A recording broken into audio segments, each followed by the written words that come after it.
स्वागत है आपका देसी सो चैनल पर। I am back. आजकल चारों ओर तनाव है, लोग चिंतित हैं, परेशान हैं। कोविड की वजह से लोगों में हाहाकार मची है। इधर नेताओं की पॉलिटिकल रैलियां खत्म नहीं होती, सोशल डिस्टेंसिंग की धज्जियां उड़ गई हैं और ना जाने क्या क्या। चिंता होना स्वाभाविक है, नेचुरल है। अगर आपको भी हो रही है तो इसमें कोई अलग बात नहीं है, हमें भी होती है और हर सबको होती है। मगर हाँ, अगर ये चिंता एक सर्टेन प्रोपोर्शन के बाद आगे जाके थोड़ा ब्लोन आउट हो जाए, इस तरह से आपको परेशान करे कि आप अपनी रोजमर्रा की जिंदगी में जो थोड़े मोड़े काम है आप जो करते हो वो नहीं कर पा रहे हो, तो इट्स अ प्रॉब्लम। डिस्कस करेंगे इन चीजों को। एक मिनट, एक ब्रेकिंग न्यूज की खबर आ रही है, चलिए देखते हैं आज का ब्रेकिंग न्यूज क्या है। ग्लेशियर टूटने के बाद आसपास के इलाके में तबाही का मंजर है। आसपास के जो गांव हैं उसको काफी नुकसान पहुंचा है, पावर प्रोजेक्ट को नुकसान पहुंचा है। ये देखिए, पानी की धार है और ग्लेशियर टूटने के बाद पानी की धार पहाड़ों को चीरते हुए निकल गई आगे। और जो आसपास के गांव हैं, आप तस्वीरों में देख सकते हैं, नीचे कुछ मकान आपको नजर आ रहे होंगे। इन मकानों को काफी नुकसान पहुंचा है। साथ ही जो ग्लेशियर टूटा है उसकी वजह से पावर प्रोजेक्ट को भी नुकसान पहुंचा है। प्रशासन ने अलर्ट जारी कर दिया है। दूसरी तरफ से प्रशासन का अमला घटनास्थल के लिए रवाना हो गया है, लेकिन ग्लेशियर टूटने की वजह से काफी नुकसान अभी तक हो चुका है।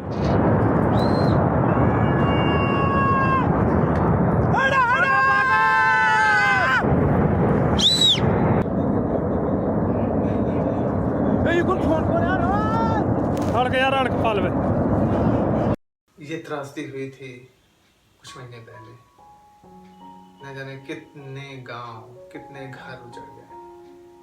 मैंने भी अपने एक अच्छे दोस्त को फोन लगाया था कि सब कुछ ठीक है या नहीं। उसने कहा कि वो अनअफेक्टेड है, बच गया किसी तरह से। आप भी ऐसे आसपास की जो चीजें होती है जहां पर आपको ऐसा लगता है कि कोई अनसेफ है या कोई ऐसी नेचुरल कैलामिटी हो जाती है जिसकी वजह से आप इतना परेशान हो जाते हैं कि आप अपनों को लगाते हैं कि सब कुछ अच्छा है या नहीं है। दिस इज वरी, एंजाइटी हो जाती है। याद है मेरे फियर के एपिसोड में मैंने इसे एक्सप्लेन किया था कि फाइट और फ्लाइट मैकेनिज्म। हमें जब दर्द होता है तो दर्द is like a indication, the pain is an indication of a broken body and anxiety is an indication of a broken mind. Anxiety normal है, स्ट्रेस सिचुएशन में हमें हो जाती है, बट कभी कभी ये सिचुएशन बेनिफिशियल भी हो जाती है। मैंने आपको पहले भी बताया। एंजाइटी होती क्यों है? It's an anticipation of A future concern. आगे कुछ होने वाला है भविष्य में, जिसकी वजह से हम थोड़ा चिंतित होते हैं और इस वजह से हमें ये चीज हो जाती है। अगर ये किसी वजह से गोज आउट ऑफ प्रोपोर्शन, इस तरह से कि आप सिचुएशन को, किसी भी आम सिचुएशन जो प्रेजेंट सिचुएशन है उसे आप हैंडल नहीं कर पा रहे, या आप अपनी सोचने की एबिलिटी को हिंडर कर रहे हैं, then it's called anxiety disorder and it needs to be treated. सबसे पहले अगर आप बहुत ज्यादा परेशान हैं तब you need help।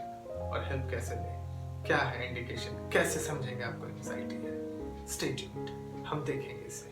अब तक तो आप समझ गए होंगे कि एंजाइटी एक तरह का फियर है और इस फियर को भी निकालना जरूरी है अपने दिल से, अपने अंदर से। मगर कैसे समझेंगे, क्या रिएक्शंस होती है? फियर या जो एंजाइटी है ये कैसे समझेंगे कि आपकी जिंदगी में ये हो रहा है? सबसे पहली इंडिकेशन, फास्ट ब्रीदिंग, दिल की धड़कन तेज हो जाएगी। जल्दी जल्दी बताऊंगा, फटाफट नोट करो। मसल्स वीक हो जाती है, आपको ऐसा लगता है कमजोरी हो रही है। स्वेटिंग, पसीना आता है और हॉट एंड कोल्ड फ्लैशेस, आपको ऐसा लग रहा है कि आपके चेहरे पर ठंडक हो रही है, कभी कभी गर्मी हो रही है, लाल लाल हो जाता है चेहरा। तो ये चौथा इंडिकेशन था। आपको ऐसा भी लगता है कि आप खाना नहीं खा पा रहे हैं। और आप बहुत ज्यादा उसके बारे में सोचते रहते हैं, आसपास की होने वाली चीजों पर सोचने लगते हैं, आप कंसंट्रेट नहीं कर पाते हैं और मुंह सूखने लगता है, ड्राई माउथ। ये मेजर मेजर इंडिकेशंस हैं कि you are now feeling anxious. सबसे पहले किसी भी एक्सट्रीम एंजाइटी डिसऑर्डर के सिचुएशन पर सीक मेडिकल हेल्प, साइकेट्रिस्ट की मदद लें, उनसे जानिए क्या इशू है, उनसे खुलकर बात कीजिए, उनसे कोई भी चीज मत छुपाइए। अगर आप कोई चीज छुपाते हैं तो ट्रीटमेंट सही नहीं हो पाएगा। जो नॉर्मल एंजाइटी है, जो जिसमें बहुत ज्यादा मेडिकल इंटरवेंशन की जरूरत नहीं है, उसमें आप कुछ जल्दी जल्दी टिप्स बताऊंगा, उन टिप्स को नोट कर लो, बस उन चीजों को आप अपना कर निकल सकते हैं बाहर इनसे। मगर हाँ, अगर इन सब चीजों से अगर नहीं हो रहा है, then of course you need medical help या talk to a counsellor.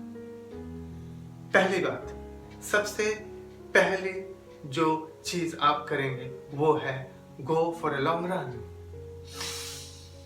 Take a deep breath, go for a long run, meditate करो, योगा करो।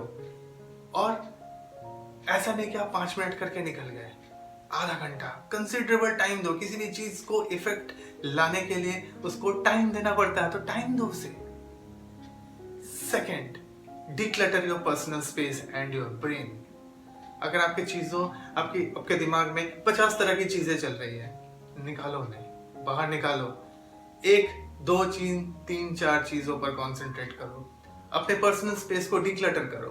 बड़ा हो, आप देखोगे अलमीरा पर अगर आप अपने कपड़ों को ठीक से रखोगे तब आप उन्हें अच्छी तरह से ढूंढ पाते हो, अदरवाइज उन्हें ढूंढना मुश्किल होता है। इसलिए you always need to declutter your personal space. और क्या कर सकते हो? अलार्म्स, रिमाइंडर्स, इनका इस्तेमाल कर सकते हो, क्योंकि अगर ये आपको हमेशा चीजों को रिमाइंड कराती है, ब्रेन पर इतना प्रेशर मत डालो कि ये चीज भी सोचना है, ये चीज भी करना, वो चीज भी करना, और मैं सब कुछ याद रख लूंगा। नहीं कर पाते, कोई नहीं कर पाता, मैं नहीं कर पाता हूँ और कोई भी नहीं कर पाता। इसलिए मैं खुद स्टिकी नोट्स बना के रखता हूँ कि ये करना, दिस इज द थिंग, ये आज करना है, कल परसों ये करना है। बिल्कुल ऑर्गेनाइज्ड रहो।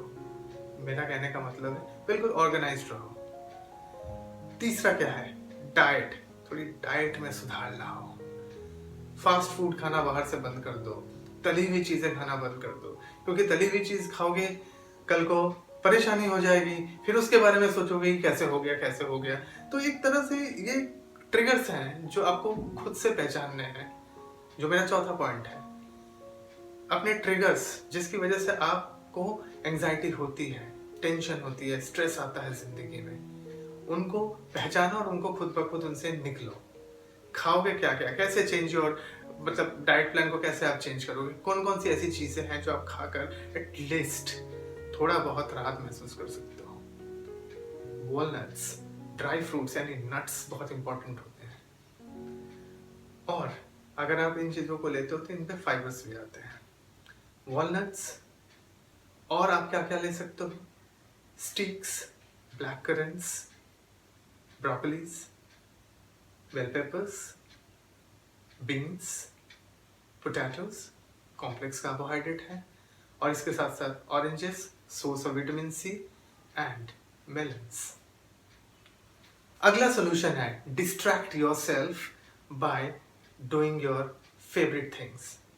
चाहे वो आपके लिए कोई फेवरेट मूवी हो, या फिर आपका कोई फेवरेट स्पोर्ट हो, जैसे आप क्रिकेट खेलना पसंद करते हो क्रिकेट खेल लो, बैडमिंटन खेलना पसंद करते हो बैडमिंटन खेल लो, या फिर आप कोई अच्छी बुक जो आपको पसंद हो, स्टोरी रीडिंग आपको पसंद है, तो कोई अच्छी बुक उठा लो, पढ़ लो।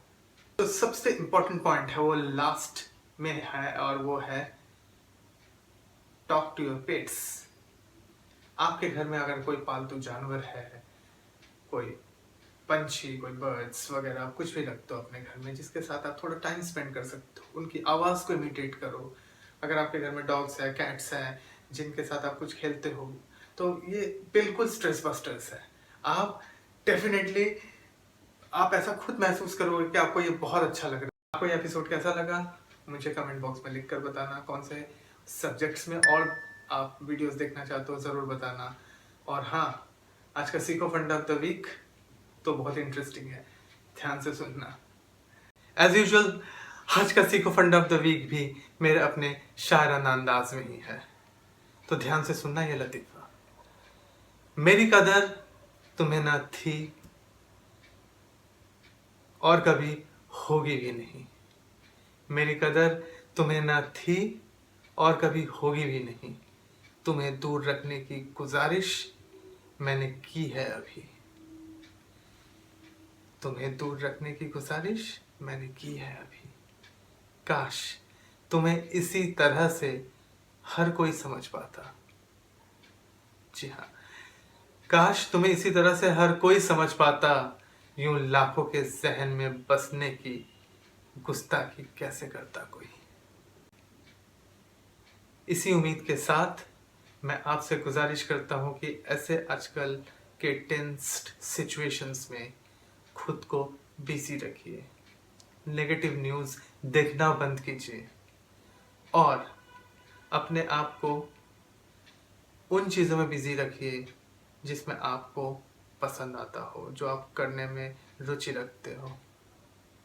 इसी आशा के साथ please continue to wear mask, maintain social distancing, and stay safe, stay happy, and of course, stay blessed.